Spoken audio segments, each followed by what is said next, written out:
And welcome back to Markets Tomorrow. Let's get a very special guest now. Hemant Contractor Chairman PFRDA is now joining us. So thank you so much for taking out time for us. We understand that PFRDA current limit is about 50% and wants to bring it to 75% under active choice. What's the rationale for the same? How will this benefit the subscribers? Well, this proposal to increase the investment limit in equities to 75% for the non-government sector came about as a result of a lot of feedback that we were getting from the market, that people were interested in putting in more money in equity. And equity, I mean, empirically it has been shown that, for long-term investment products like pensions and provident funds, equity is a good investment. So, and also there was this GN Bajpai committee which we had set up about 3 years ago, and they had also come up with similar recommendation that in a phased manner we should think of increasing the investment limits for equity.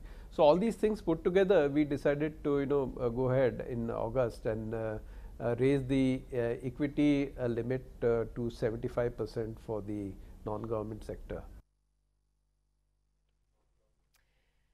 Hi, Mr. Contractor. This is Nayanthara of the New Delhi studio. You want to tell me what kind of measures you're planning to enhance growth in the pension sector, the kind of returns that would make it lucrative for pension subscribers. The idea, of course, being everyone in the private sector doesn't earn pension. Well, as far as returns are concerned, NPS has been delivering good returns. We have been delivering returns since inception of close to 10%. Which matches with the best in the business. So, so in terms of returns, the story has been good so far.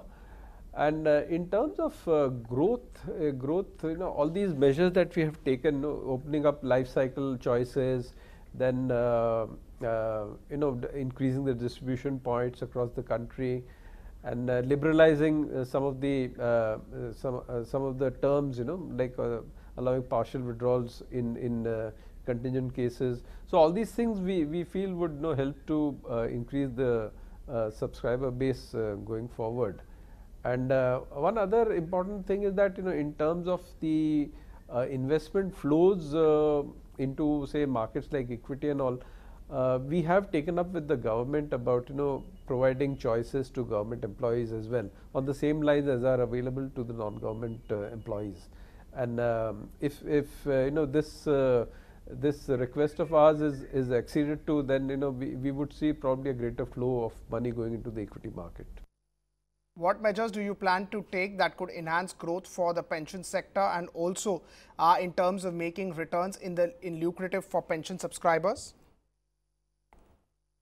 Well, the proposal to increase the age limit of joining from 60 to 65 was again based on feedback that we were getting from the market, because these days not everybody stops working at the age of 60. A lot of people continue to work well into their 60s and sometimes even in the 70s. So we felt that we should allow them to join, even if it is for a limited period.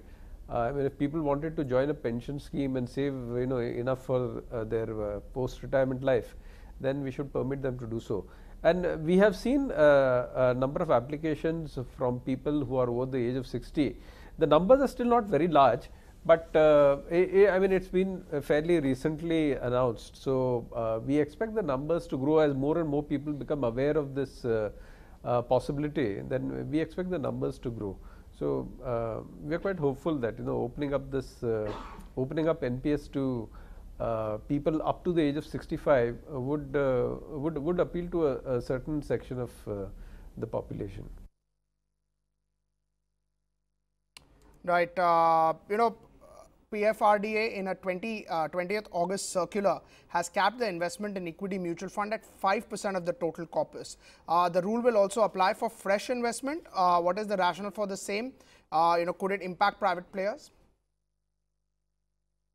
Well, the rationale behind placing a cap on the investment in equity mutual funds was that any investment in a mutual fund means that mutual fund charges have to be borne by the subscribers. And I mean, till the other day when SEBI announced a cap of 2% on the commission that mutual funds can charge. And earlier the commissions were more than that, sometimes 3%, 4% and all. And subscribers actually had to bear this charge. So so that was one reason, to limit the charges payable by the subscribers and make the product less expensive.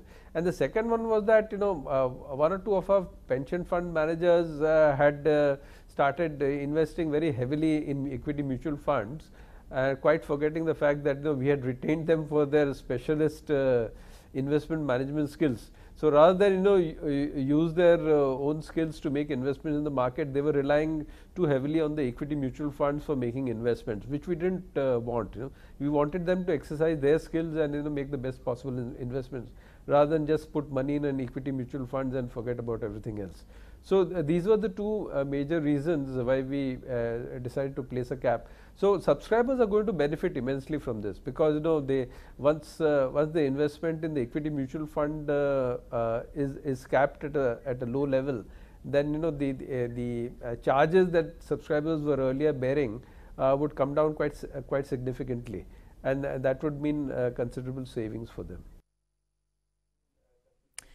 Mr. Contractor, always a pleasure chatting with you. Thank you so much for joining us here on ET Now and dovetailing the latest that we're seeing as far as pension reforms go.